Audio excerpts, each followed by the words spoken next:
perimenopause, why we're waking up at 3 a.m. in the morning, absolutely wired, and then we spend the rest of the day feeling tired, trying to catch up on sleep, and generally not feeling like yourself. So I've actually created this whole YouTube channel for you ladies that are going through perimenopause. And I've decided to do it because I think that there's a lot of information out there and it is incredibly biased. Some people are so biased and just pushing what's worked for them, and then others are pushing what's worked for them. And being a man, I'm not biased. You know, the only thing that I want to do is get you through this next 7 to 12 years with the most amount of knowledge and understanding on what is happening overall. So today we're going to be talking about the 3 a.m. wake up. So I'm trying to explain to you exactly what is happening and how you can navigate around it, you know, so you can actually get a bit of your life back and get some energy back into yourself and feel better. So what we've got here, as you can see on the table, we are going to explain exactly what is happening. Okay, so if we look at the evening as a whole, let's say you start your evening at 11 p.m. is when you go to bed. We have 3 a.m. around 3 a.m. when we currently wake up, and then we've got 7 a.m. when we usually wake up. So let me try and make this as pretty and as colorful as possible. So 11 a.m. we've got, first of all, we are going to take cortisol. I'm just going to write it here so you can see, okay? Color green is cortisol. We'll take red. What we'll do red, we'll go progesterone, which is the other main hormone we'll be talking about, okay? Progesterone. And what we'll do here, we'll actually put perimenopause cortisol, because I want to show you the difference in what's happening in perimenopause compared to what was happening before perimenopause. So let me just put peri cortisol. Okay, so we'll take cortisol. Actually, we'll take pericortisol. Okay, so we'll take pericortisol. What is normally happening? So cortisol is pretty low on the evening. Okay, this is your stress hormone. Okay, it does get a bad rep only when it misbehaves. So I'm going to explain to you in plain English of what is happening. No technical terms here. Okay, so we've got pericortisol.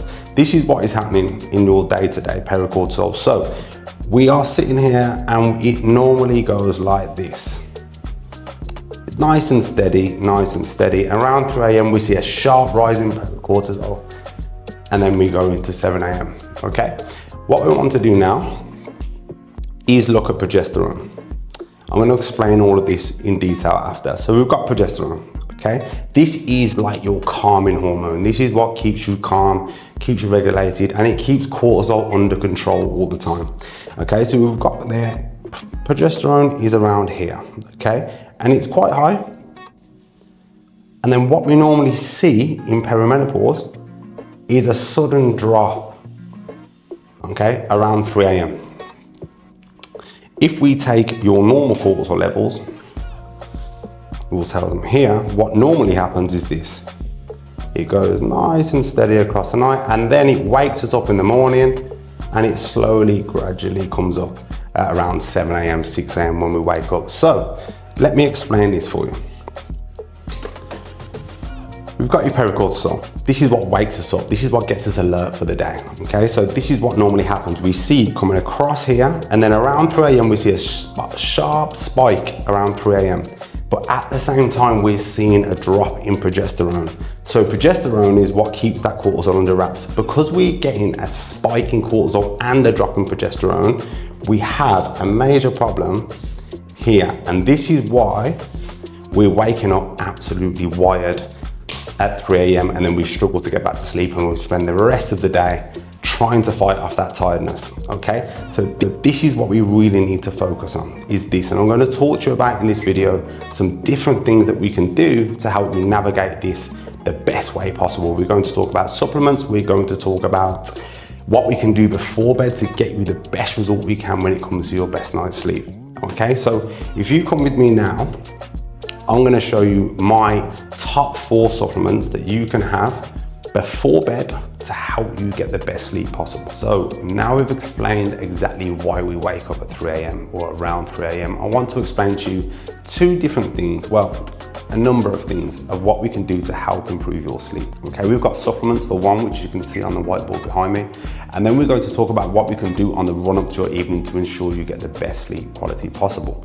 So these supplements, there are tons and tons and tons of supplements out there on the market, and I'm seeing people get ripped off left, right and center because they're just being sold an absolute dream.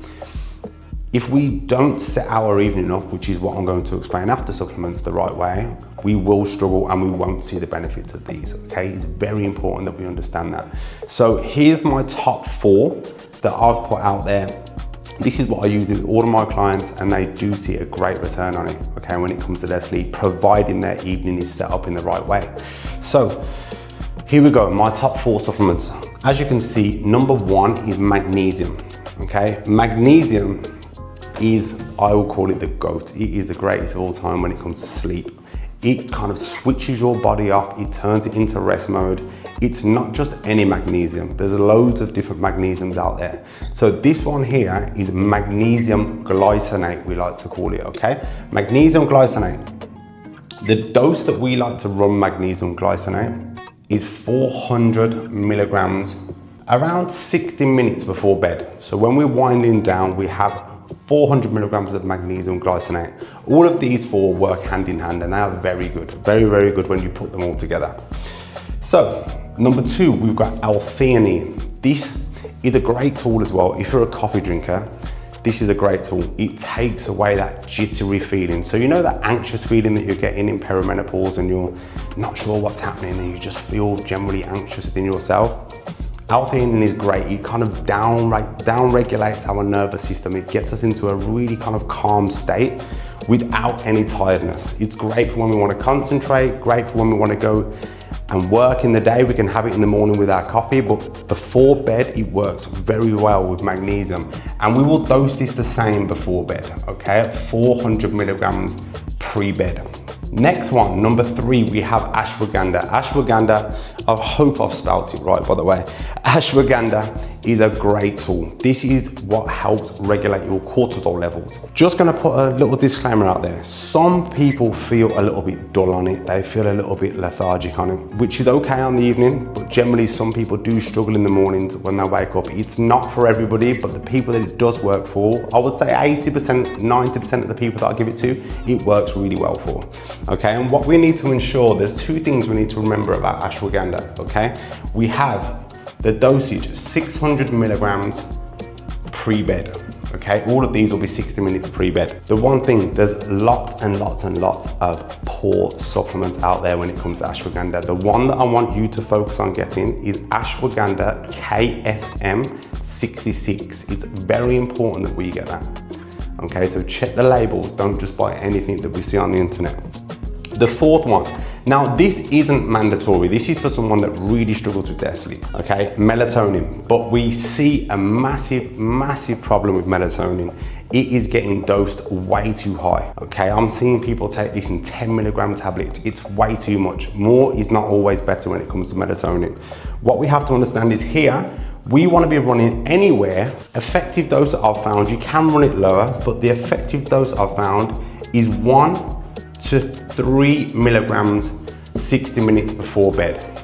Okay, this really is probably one of the strongest when it comes to getting you to sleep and keeping you asleep. But if you pair all of these, my top 3, if I'm going to cheat, would be obviously these 3. This is for someone that really does struggle with their sleep. Melatonin is a great tool to be used. So like I explained earlier, when it comes to your sleep, there are going to be some major factors in what helps you get the most out of these supplements.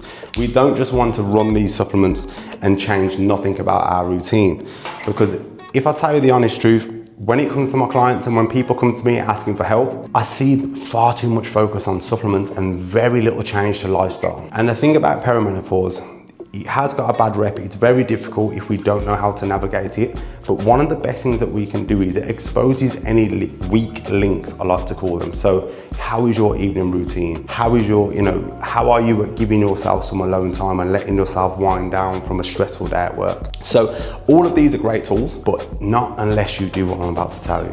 Okay, so when it comes to your sleep, 60 minutes pre-bed, these are very, very important things that I'm gonna tell you. We need to switch off our phones or avoid any screen time at least 60 minutes before bed. We don't wanna be lying in bed, doom scrolling on Instagram, checking emails from work, seeing what everybody's up to on Facebook. We don't want to be doing that, okay? That's number one, that's my number one rule. Try and stay away from artificial lights. I say to all the ladies that I help, I say try and switch off all the bright lights, put some candles on and have some form of wind down routine. That could be running yourself a warm shower, a warm bath, trying to switch off for 30 minutes, reading a book, doing something that you enjoy that separates you from the stressful day you've just had. Okay, you have to really understand that when it comes to this phase of your life, making yourself a priority is going to be key at getting any kind of progress out of it. Okay, all the ladies that I coach that are doing remarkably well have got very good at giving themselves alone time, giving themselves procedures on the evening where they can wind themselves down and just, it might be journaling, it might be some gratitude, like I said, running a hot bath, having a warm shower, and just having some form of evening routine. Everybody wants a morning routine. Nobody really has an evening routine. So make sure we get this in. It is key when it comes to getting the most out of these things. So we've got no phones, okay, pre-bed. We don't want to be taking your phone and putting it on charge next to your head. Little tip from me, take your phone, put it on charge on the other side of the bedroom. One, it avoids doom scrolling. Two, if you set your alarm in the morning, it's going to help you get out of bed, turn the alarm off, not hit snooze, and then we can get out of bed and we can crack on with the day. Second one that I said is making sure we have that wind down routine in place. Okay, take yourself out of the environment. If you're one of these people that have got an office at home and you're working, and then you're even taking your laptop to bed, you're reading emails, you're doing all of these things, we have to ensure we're not doing that anymore. At least 30 minutes, ideally 60 minutes. When you're taking these supplements here, this should be a little note to self and it kickstarts your evening routine. Okay, it's very important that we do this, okay? To get the most out of these, we have to make sure we're making time for you and ensure that we're putting you into the best rested state possible to get the best night's sleep, okay? So that is all for today's YouTube. I hope it helped. Please leave a comment. You can drop me a follow on Ellis Gapfield on Instagram. I'm always putting out daily tips on there for you ladies. And I just want to create a little space here where you can really get some knowledge and understanding on what is happening in your body and how to kind of get around it and navigate it. We'll be digging into fat loss. We'll be digging into morning routines. Anything that you guys struggle with, I'll be making sure it's covered. If there is anything that you want me to cover, just drop a comment on here and then I will literally make a little note and I'll make sure that gets put into one of the next videos that I've got coming up. So please remember, share this to your friends, comment, subscribe, and give me some feedback on what you want to see and I'll make sure that I'll get it covered.